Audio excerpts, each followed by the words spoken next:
Terima kasih Tuan Yang Pertua. Ahli yang berhormat,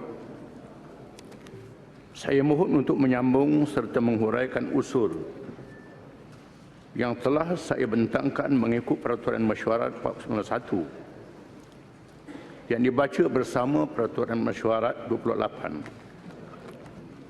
Peraturan Majlis Mesyuarat Dewan Rakyat di Persidangan Dewan Rakyat pada 24 November 2016 yang lalu di Dewan Yang Mulia ini. Saya berdiri hari ini sebagai anggota Dewan Rakyat yang dipilih oleh rakyat. Dalam ruang lingkup tugas saya untuk membawa suatu rang undang-undang ahli pendirian bernama Rang Undang-Undang Mahkamah Syariah Bidang Kuasa Jenayah Pindaan 2016 yang dibenarkan. Pertama-tama, izinkan saya dalam Dewan Parlimen yang mulia ini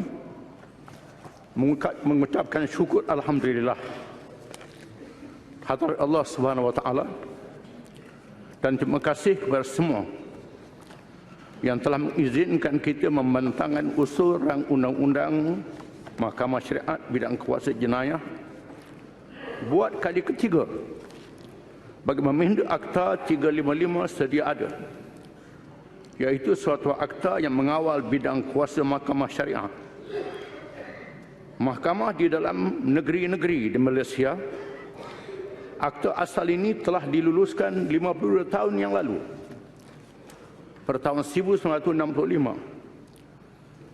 Dan hanya dipinda 32 tahun yang lalu pada tahun 1984. Usul pindaan ini yang telah saya kemukakan buat pertama kalinya pada 12 Mei 2016 di dalam Dewan Yang Mulia ini bukanlah bertujuan untuk mewujudkan undang-undang baru seperti mana yang digambarkan oleh setengah pihak selama ini, tetapi lebih bertujuan untuk meminda sebuah undang-undang persekutuan berkaitan bidang kuasa mahkamah syariat, berkaitan batas hukuman sedia ada yang terkandung dalam Akta 355 berkenaan yang telah dipinda pada tahun 1984 dan berhad maksimum 3 tahun penjara atau denda tidak melebihi 5,000 atau maksimum 6 persebatan kepada maksimum 30 tahun penjara,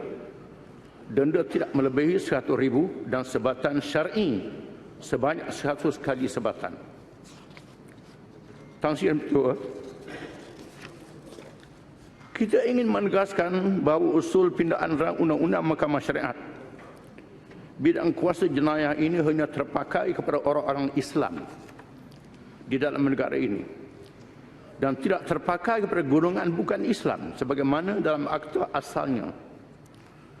Dan sejarah sudah membuktikan bahawa sejak Akta 355 ini diluluskan 52 tahun yang lalu, belum pernah ada seorang bukan Islam yang didakwa kesalahannya di bawah mana-mana mahkamah syariat negeri-negeri. Undang-undang jenayah syariat negeri-negeri yang diwujudkan daripada akta induk ini. Oleh hal yang demikian, kita memohon Yang Berhormat bukan beragama Islam tidak perlu berasa bimbang akan implikasi cadangan pindaan ini, kerana tiada seorang warga bukan Islam yang akan disabitkan atas apa-apa kesalahan jenayah syar'i di bawah Akta 355 ini. Usul ini membabitkan sebuah akta peringkat persekutuan dan ini bermakna ia masih tertakluk kepada persetujuan pemakaian kepada negeri-negeri kerana ia di bawah perlembagaan persekutuan. Segala urusan agama Islam dan pelaksanaan hukum di bawah mahkamah syariat terletak di bawah kuasa negeri-negeri, di bawah kuasa Duli Yang Mulia Sri Baginda yang Teragung dan Duli Yang Mulia Sultan dan Raja selaku Ketua Agama Islam Negeri. Apa perlunya Akta 355 ini dipindah? Cadangan pindaan Akta Mahkamah Syariat Bidang Kuasa 1965 Akta 355 adalah untuk memperkasakan Mahkamah Syariat. Pada masa sekarang, bidang kuasa jenayah Mahkamah Syariat ialah sangat terbatas Mengikut perlembagaan, mahkamah syariat adalah mempunyai bidang kuasa mengenai kesalahan-kesalahan setakat yang diberi oleh Undang-Undang Persekutuan. Mengikut Muslim Court Criminal Jurisdiction Act 1965, mahkamah syariat hanya diberi bidang kuasa mengenai kesalahan yang boleh dihukum dengan penjara tidak lebih 6 bulan atau denda tidak lebih 1,000 atau kedua-duanya.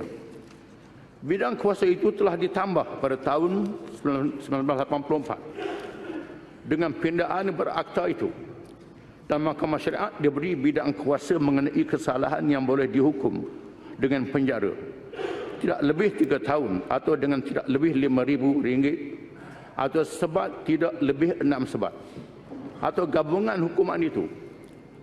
Bidang kuasa ini masih rendah dari bidang kuasa majistret kelas 1 yang biasanya boleh membicarakan kes yang boleh dihukum dengan penjara 10 tahun dan boleh menjatuhkan hukuman 5 tahun penjara atau denda RM10,000 atau sebat 12 pukulan atau gabungannya. Batas hukuman itu juga amat jauh ketinggalan berbanding hukuman kesalahan dalam mahkamah sibil sedia ada yang menjadi undang-undang teras negara kita. Sebagai contoh, bagi sesuatu kesalahan di bawah Akta Hidupan Liar, Undang-Undang Sibil boleh memperuntukkan denda sehingga RM50,000 ke atas seorang yang didapati bersalah memelihara burung tertentu. Sedangkan kesalahan syariah seperti mengajar ajaran sesat yang berjaya menyelewengkan akidah atau memurtadkan sebegitu ramai pengikutnya yang beragama Islam di negara ini, jika disabitkan kesalahannya, hanya boleh didenda tidak lebih daripada RM5,000. Apakah demikian rendahnya nilai harga sebuah akidah Muslim? Tergamakkah kita membiarkan agama Allah dimartabatkan sedemikian rendah di negara kita yang memperuntukkan agama Islam selaku agama negara di bawah perkara 31 Perlembagaan Persekutuan? Begitu juga seorang suami Muslim yang tidak bertanggungjawab terhadap isteri dan anak-anaknya, meninggalkan mereka bertahun-tahun lamanya berfoya-foya di luar tanpa memberi nafkah ke atas isteri dan anak-anaknya. Apabila didakwa oleh isteri dan disabitkan kesalahan di mahkamah syariat, akan mudah membayar denda tidak melebihi RM5,000 berbanding puluhan ribu atau mungkin mencecah ratusan ribu ringgit berbanding kesalahan yang hampir sama keadaannya di mahkamah sibil. Di manakah komunitas Islam akan memperolehi keadilan dan pembelaan sewajarnya dalam sebuah negara yang diterbi oleh orang-orang Islam dalam keadaan mereka diunyanyai begitu rupa, kecuali jika batas hukuman yang lebih tegas dikenakan di bawah Akta 355 sedia ada.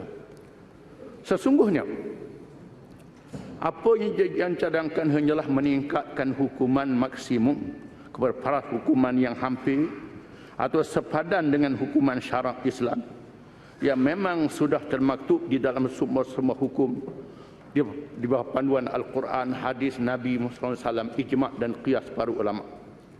Kita sih maklum jadi petua undang-undang sibil yang diperbuat di bawah kuasa perlembagaan negara yang diwarisi dari Suruhanjaya Red, warisan British yang terpakai sehingga ke hari ini menjadi undang-undang rasmi di negara, di mana perlembagaan persekutuan adalah undang-undang tertinggi. Namun kita ingin mengingatkan semua ahli dewan yang mulia ini juga bahawa di bawah perkara 31 perlembagaan persekutuan yang sama juga, Islam adalah agama bagi persekutuan, tetapi agama-agama lain boleh diamalkan dengan aman dan damai di mana-mana bahagian persekutuan. Dalam hal ini, tidakkah ahli-ahli yang berhormat terfikir bagaimana rakyat beragama Islam di dalam negara sebenarnya seakan-akan dilarang, tidak dapat mengamalkan agamanya sendiri dengan sepenuhnya, dengan pembelaan yang dijanjikan oleh Islam, dalam keadaan yang mereka yang bukan Islam telah mengganggu hak orang Islam mengamalkan ajaran Islam sepenuhnya. Termasuklah syariat hukuman yang terkandung di dalamnya. Kita juga mendengar kuat suara membantah pindaan Akta 355 ini dengan alasan bahawa pindaan ini bertentangan dengan perlembagaan persekutuan. Tuan Pertua, kita ingin bertanya kepada semua yang berhormat dalam Dewan yang mulia ini, bagaimana mungkin cadangan pindaan batas hukuman ditingkatkan ini bertentangan dengan perlembagaan negara, sedangkan tiada apa-apa cadangan konsep kandungan Akta 355 yang asal. Jika tiada perubahan ini dalam kandungan pindaan kesalahan jenayah syariah yang baru, sudah tentu mahkamah di negeri-negeri akan mengekalkan semua isi dan bentuk hukuman yang sedia ada. Ini bermakna tiada peruntukan baru dikuatkuasakan yang memungkinkan peruntukan tambahan diwujudkan dan bertentangan dengan perlembagaan persekutuan. Kita juga ingin mengingatkan bahawa jika usul pindaan 355 ini diterima dan diluluskan, semua ahli-ahli Dewan Undangan Negeri mempunyai waktu dan kesempatan seluas-luasnya untuk membahaskan pemakaian batas-batas hukum baru yang diluluskan itu untuk setiap kesalahan jenayah syariah di negeri sedia ada. Di sinilah sepatutnya ahli-ahli DUN nanti menggunakan kebijaksanaan masing-masing sewaktu wakil lantikan negeri-negeri membahaskan isi dan bentuk hukuman kesalahan syariah untuk dilaksanakan oleh mahkamah-mahkamah syariat. Oleh yang demikian, janganlah kedengaran lagi bahawa cadangan pindaan Akta 355 ini merupakan pintu belakang ke arah pelaksanaan hukum hudud di Malaysia. Kerana untuk melaksanakan undang-undang menyamai hukum hudud dalam syariah di Malaysia, sekurang-kurangnya 3 pindaan kepada beberapa bahagian dalam perlembagaan perlu dilakukan, dan sudah tentulah ia perkara yang sukar untuk dilakukan. Ini adalah kerana penggunaan 355 hanya terhad pada bidang kuasa mahkamah syariat yang merujuk pada kuasa yang disenaraikan dalam butiran 1 Senarai Negeri Jadual ke-9 Perlembagaan Persekutuan. Tuan Pertua, pindaan Akta 355 ini tidak memungkinkan undang-undang jenayah seperti mencuri, merampak, merogol, bunuh dan menyebabkan kecederaan kesalahan yang wujud dalam kanun keseksaan atau penal code. Terletak di bawah kuasa persekutuan dalam bidang kuasa mahkamah sivil, di mana kuasa bidang penguasa seperti polis, penjara juga terletak di bawah kuasa persekutuan federalis. Selain daripada pindaan pada butiran 1 kebenaran parlimen di bawah perkara 76A juga perlu diperolehi bagi membolehkan negeri menggobal dan melaksanakan undang-undang jenayah yang termaktub dalam senarai kuasa persekutuan. Ini diikuti perkara 8 perlembagaan persekutuan yang juga perlu dipinda supaya tidak timbul isu diskriminasi, ketidakadilan dan kesamarataan hak warga Malaysia yang dibezakan peruntukan undang-undang kerana berbeza agama. Akta 355 tidak melibatkan kesalahan jenayah awam seperti mencuri dan merampok yang merupakan bidang kuasa persekutuan.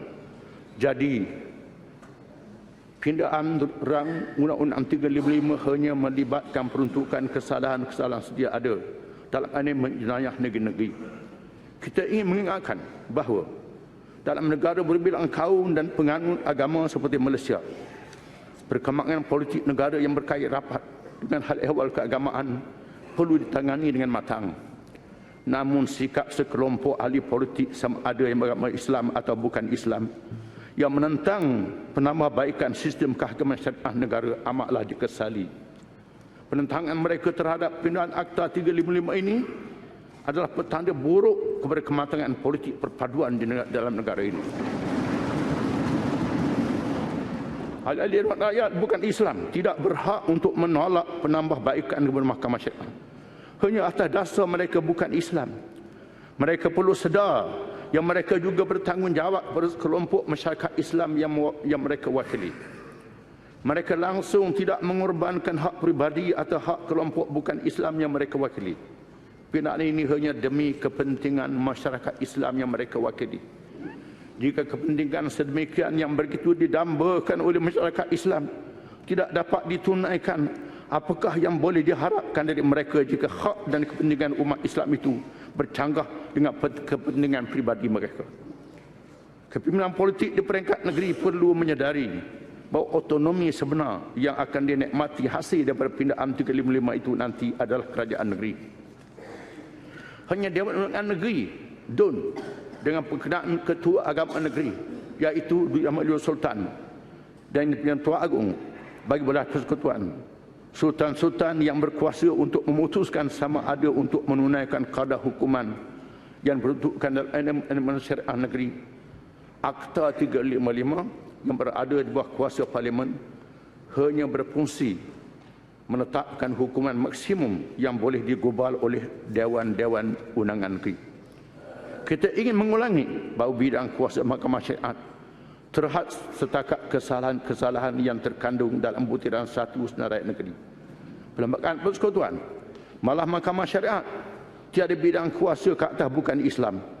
Hatta jika berlaku persetubuhan antara Islam dan bukan Islam, hanya yang Islam sahaja yang boleh dituduh di Mahkamah Syariat. Sebaliknya, jika seorang Islam merogol bukan Islam, siasatan dan pendakwaan bagi itu hanya boleh dilakukan oleh polis di bawah kesalahan kanun kesiasaan. Orang Undang-Undang 355 bertujuan memperkenalkan prinsip, konsep dan sistem kehakiman Islam. Juga memperkenalkan konsep dan cara hukuman Islam yang berbeza dengan yang lain. Kerana tujuannya mendidik penjenayah dan masyarakat, bukannya menyaksa. Di mana kehakiman Islam berdasarkan kepada dua prinsip, beriman kepada Allah, beriman pada hari akhirat. Dua konsep, takwa dan adil terhadap semua. Beriman kepada Allah, kepada hari akhirat, merupakan rukun iman bagi seorang Islam yang menjadi hakim dan melibatkan di mahkamah. Firman Allah Ta'ala, Az-zaniyatu waz-zani fajlidu kulla wahidin minhuma mi'ata jaldah wa la ta'khudh bihima ra'fatun fi dinillah in kuntum tu'minuna billahi wal yawmil akhir. Penzina perempuan, penzina lelaki hendaklah disebat sebanyak 100 tembatan. Jangan kamu kesian terhadap mereka dalam perkara hukum Allah.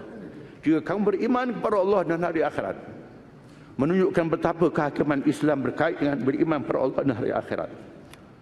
Konsep takwa dan adil terhadap semua, ini merupakan konsep yang wajib kepada orang Islam. Wala ta'dilu ya'dilu wa aqrabu lit-taqwa. Jangan dengan sebab kamu bermusuh dengan sesuatu kaum, kamu tak berlaku adil terhadap kaum. Adil boleh hampir pada takwa. Dengan makna terhadap musuh Islam wajib yang kita adil. Kita menganggap rakyat Malaysia bukan Islam, bukan musuh. Mereka adalah sahabat-sahabat kita. Kalau dengan musuh, Islam mewajibkan orang Islam adil dan ini sifat takwa. Apalagi rakyat warga negara yang dianggap sebagai saudara dan anggota masyarakat.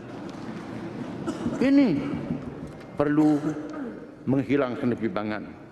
Yang kedua, hukuman dera dalam Islam adalah hukuman mendidik, bukan menyeksa. Sebatan dalam Islam berbeza dengan sebatan dalam undang-undang sibil. Sebatan dalam Islam disebut dalam kitab-kitab fiqh semua mazhab, mesti dengan alat sebat yang sederhana, yang tidak berat dan tidak ringan. Tidak boleh mengangkat lebih tinggi daripada kepala. Tidak boleh mengoyakkan kulit. Tidak boleh mencederakan. Dengan tujuan untuk memalukan, bukan untuk menyaksa. Ini sebatan dalam Islam. Bunyinya 100, bunyinya 20. Tetapi berbeza dengan sebatan undang-undang sibil. Bahkan disebut dalam hadis Nabi SAW, apabila dimaklumkan orang yang melakukan kesalahan 100 sebab itu seorang yang kurus, kalau dipukul terkena tulangnya, lalu Nabi menyebut, gunakan 100 batang ranting dan pukul 1 kali sahaja. Ini sebatan Islam yang perlu diperkenalkan kepada umum, yang berbeza dengan hukuman sebat mengikut hukum sibil yang ada pada hari ini. Kesimpulan, terlalu amat banyak perlindungan kepada masyarakat bukan Islam yang telah ditetapkan oleh Perlembagaan Persekutuan dan hukum Islam daripada nas dan Perlembagaan Persekutuan dan hukum Islam daripada Quran dan hadis yang disebut perlindungan pada orang bukan Islam. Firman Allah Ta'ala, fa in ja'uka fahkum bainahum aw a'rid anhum. Jika sekiranya surah Al-Ma'idah ayat 42, lihat terjemahan. Jika sekiranya orang bukan Islam datang berkamu, kamu boleh bawa mereka ke mahkamah Islam dan kamu boleh biarkan mereka sendiri dengan mahkamah mereka. Ini mengikut pemilihan masyarakat bukan Islam itu sendiri. Ini bukan perlembagaan persekutuan, termasuk Quran sendiri menyatakan demikian. Hanya ahli politik yang kemaruk para undi mereka sahaja yang hampir menjadi hilang kewarasan, mencetuskan kebimbangan di kalangan masyarakat bukan Islam untuk menolak pindahan Akta 355 ini. Kita ingin mengingatkan bukan Islam, jangan permain-mainkan agama Islam yang dilindungi oleh perlembagaan persekutuan. Di mana Duli Yang Mulia Sri Baginda Tuan Agong telah mengangkat sumpah jawatan akan memelihara agama Islam selaku agama negara, mendaulatkan Islam sebagai agama negara menjadi cita-cita setiap warga negara Malaysia, dan PAS terus akan membawa ubu mendaulatkan Islam di negara ini dalam kerangka perlembagaan persekutuan sedia ada. Maka dengan ini, Marang mohon mengusulkan supaya rang undang-undang Mahkamah Syariah bidang kuasa jenayah Akta 355 ini diterima untuk dibahas sepenuhnya oleh Ahli Yang Berhormat Yang Mulia. Sekian, terima kasih. Wassalamualaikum warahmatullahi wabarakatuh. Ada yang menyokong? Sila, Kota Baru. Assalamualaikum warahmatullahi wabarakatuh. Salam sejahtera dan salam Parlimen Malaysia. Yang Berhormat Tan Sri Yang Dipertua, saya mengambil kesempatan ini untuk mengucapkan jutaan terima kasih kepada Yang Berhormat Tan Sri kerana telah memberikan kesempatan dan peluang kepada saya untuk sama mengambil bahagian bagi menyatakan sokongan dan juga membuat perbahasan dan juga ucapan dalam persidangan Dewan Yang Mulia pada hari ini.